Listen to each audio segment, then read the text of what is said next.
You only need two things in this life: clarity on your goals and an unwavering commitment to make them a reality. Show yourself that you're capable of doing something that's worth doing. Push your limits and improve fundamental aspects about who you are. Build something meaningful. Live a life that makes you proud. Most people never make any progress because they spend too much time learning and not enough time taking action. Show them you're different. Be so consistent that people think you're crazy, and watch how your life will change. In order to achieve the future you aspire, you must be willing to walk away from the present that you desire. I cannot achieve the future I aspire to unless I'm willing to give up the things that I desire right now. You are responsible for the things that happen in your life. You're the agent of what is good and what is bad. And when something bad happens to you, your natural tendency will be to look out in the world and blame this person, blame your mother, your father, your wife, your boss. But in fact, there's always a kernel of yourself that is to blame for what happened. I may not understand this situation that I'm going through, but it's not my job to understand it. It's my job to embrace it. There is a big difference. I think a lot of people fall into the trap of always trying to understand what's happening to them instead of just embracing it, right? Because when you try to understand things that are not meant for you to understand, that's where a lot of unease comes from. That's where a lot of suffering comes from. But when you just shift into the mindset of, I'm going to embrace everything that comes into my life with an open mind, an open heart, a positive perspective, then you can really extract the lessons and the wisdom and the growth from that situation. If you will change, everything will change for you. Wow, I took that to heart. And sure enough, the more I changed for the better, the more I changed from having a poor day to a good day, from lack of discipline to discipline. The more my life changed, my income changed, everything changed. It's scary because it's unfamiliar, not because you're incapable. All the worry, all the nervousness, the concern, it means that you care in ways that you never have before. And if you care, then it's worth following through. Don't shy away from the challenge, don't play small. Lean into the growing pains and give yourself grace as you become someone who's done things that you've never done before. Yes to the adventure.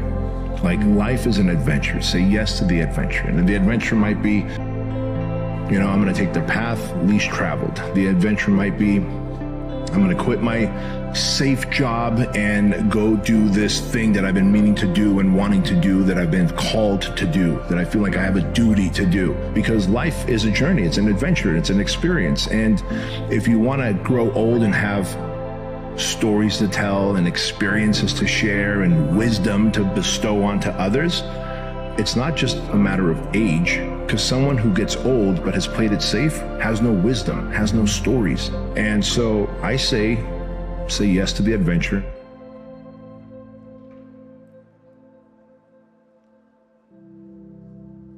My definition of happiness is really getting up every day, going from thing to thing to thing that you absolutely enjoy and get energy from, right? And that is easier said than done, because it requires you to spend a lot of time understanding you, understanding the things that are taking energy from you, and then putting in the time and effort to evolve or change them so that they deliver energy rather than pull from you.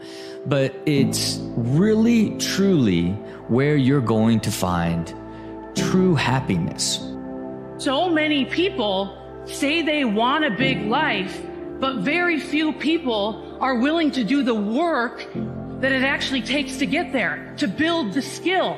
I just became rather fascinated by that. Anybody want to know what is it? Yeah. It's this thing called fortitude. It's when you have courage to make the call that could change it all, to show up big, and resilience to make it happen. It's a next level of your emotional mastery. Something shows up in your lifetime and you are ignoring it, you are avoiding it, you're trying to run away from it, and you face it. You face the anger, you face the fear, you face the jealousy, you face the pain, you face what you don't like, You face the fact that you are out of your comfort zone. Why? Because you know that once you have overcome it and find a solution for it, it's solved for this lifetime. If you tell your friend tomorrow, 9 a.m., I'm going to meet you at the gym, you're going to be at the gym at 9 a.m. just because you don't want to let him down. But if you tell yourself tomorrow at 9 a.m., I'm going to be at the gym, you're not going to show up, you're going to be late. Why? Because it's you. It's you against you. You against you. And if you misunderstand that, you have a real problem. Successful people are the opposite of what most people are. Most people, they believe they got to know everything before they go. Successful people understand that they will learn along the way. And so you have to realign your mindset. You have to be willing to step outside into an area you might not be an expert at. Take the initiative to start learning what it takes to be an expert at that. And then eventually you will make enough mistakes. You will do enough good things. You'll never become an expert. You'll never become a high earner. You'll never become one of these people that kicks ass by waiting to learn more information. The great gatekeeper of your happiness is your mind. In being aware of what you are thinking at all times and how your mind reacts, in being able to have thoughts and then a step back and think about, why did I have that thought? What is your mind doing? That is the next level of awareness, that then now you begin to be aware of all aspects of your entire existence. Preparing to do the thing isn't doing the thing. Scheduling time to do the thing isn't doing the thing. Making a to-do list for the thing isn't doing the thing. Telling people you're going to do the thing isn't doing the thing. Hating on the obstacles in the way of you doing the thing isn't doing the thing. Fantasizing about all of the adoration you'll receive once you do the thing isn't doing the thing. The only thing that is doing the thing is doing the thing. And I love this insight that you can dress it up however you want. The work just needs doing. You have to sacrifice. Greater the sacrifice, greater the reward. This is so true. So once you find yourself, you will find your creativity and you will find the true purpose. But first, you have to be willing to go through these sacrifices.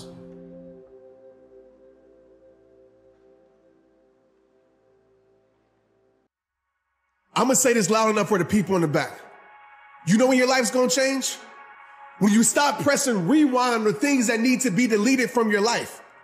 When you stop hanging on to the things that you know you need to let go of. Let me tell you this, moving on isn't always about knowing where you're going. It's about knowing where you no longer stand and what you refuse to go back to. Do you keep saying to yourself, I'm not ready to do that yet? If so, I want you to ask yourself, what would make you feel ready? Is there actually something specific that would help you to feel more prepared to do the thing that you need to do? Or are you waiting for something that's impossible? Are you waiting to be sure that you'll never make a mistake, that everyone will like what you do, that you won't experience uncomfortable emotions? So you're waiting for something that's impossible. I want you to ask yourself, how long am I willing to wait before I accept that this will never happen, and then I'm going to do it anyways? No matter how hard you try, you're not going to be liked by everyone. So just be you. If they like you, great. If they don't, even better. Embrace your uniqueness. It's your greatest strength. Because the only person you need to be in order to live your best life is yourself. And that's it. How happy are you? Well, it's your quality of life minus envy. That's how happy you are. And it's easy to look at everyone else and how they're doing and not take pleasure in what you have. You can't have an easy life and a great character. It's not the pursuit of happiness. It's the happiness of the pursuit, the journey or the destination. It's who you become on the journey. Like, we're all gonna go through a transitional period at one point or another in our lives, right? But the word that comes to mind when I hear transition is uncertainty, right? Uncertainty, transition, uncertainty. Faith functions best in moments of uncertainty, right? Faith functions best in moments of uncertainty. Official. We are already halfway through 2024, and I know it feels like But nonetheless, the question you have to ask yourself is, what have you accomplished so far? Have you made any progress towards the goals that you set for yourself at the beginning of the year? Do you even remember them? Here's a cold hard truth. If you can't point out at least 3 concrete actions you've taken to accomplish your goals in 2024, I'm sorry to tell you, but you've most likely wasted the first 6 months of the year. I mean, just sitting around dreaming, someday I'm going to get a different job. Someday I'm going to change this. Well, someday ain't a day of the week. You know, we don't leap tall buildings in a single bound. We take it a floor at a time. It's yours. It's yours to drive.